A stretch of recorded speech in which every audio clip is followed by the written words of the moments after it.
CM Revanth రెడ్డిపై మాజీ MLA రస్మై Balakishan విమర్శలు గుప్పించారు. ముఖ్యమంత్రిని ప్రజలు అసహ్యించుకున్నారు. కేసీఆర్పై నీచమైన భాష మాట్లాడడం రేవంత్కి తగదని అన్నారు. మనసులో పుట్టినోడు ఎవడన్నా మాట్లాడే భాషనే నావి. మేము ఒక్కటే అడుగుతున్నాం రేవంత్ రెడ్డి గారిని. వాడు ఎవడు అంటాడు చూడు, అదే పాన్ పరాగ్ భాష, గుట్క భాష, ఇంతకన్నా మంచిగా మాట్లాడతారు. ఎప్పుడన్నా క్రాస్ రోడ్లో చౌరస్తాలు మనం అటిపోతూ ఉంటే ఆడ ఆడిపించేటోళ్ళు గీలు అందరూ ఉంటారు. ఇట్లా సల్లుకొని ఇట్లా ఒట్టుకొని దౌడకు పెట్టుకొని వాడు మంచిగా మాట్లాడతాడు. ఈయనకన్నా ఏం భాష సార్ అది మాట్లాడేది? ముఖ్యమంత్రి గారు మీరు ఏం భాష మాట్లాడుతూ ఉన్నారు? అంత అహంకారం అనేది మనిషికి మంచిది కూడా కాదు. నేను ఎందుకు చెప్తున్నానంటే మాట మాట్లాడితే చాలు. నీ అంత చూస్తాం, నువ్వు లేకుండా చేస్తాం. ఎవరిని లేకుండా చేస్తారు?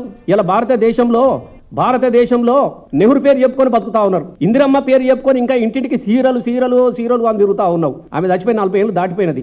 నీ పార్టీ పరిస్థితి గట్లా ఉంది. మేము ఇది చేస్తాం, మా పార్టీ పాలసీ విధానం ఇట్లాంటిది అని చెప్పేసి పరిస్థితి లేదు నీకు. ఇవాళ ఇట్లాంటి మొగానట ఇక తెలంగాణ తీసుకొచ్చిన వాడు పార్టీనే లేకుండా చేస్తా అని చెప్పేసి మాట్లాడుతూ ఉంటే నిజంగా మాలాంటి ఉద్యమకారులకు మాకు నవ్వొస్తూ ఉన్నది. అసలు నీ పార్టీ ఉంటుందా చూసుకోమని మేము అడుగుతా ఉన్నాం. యాడున్నది నీ పార్టీ?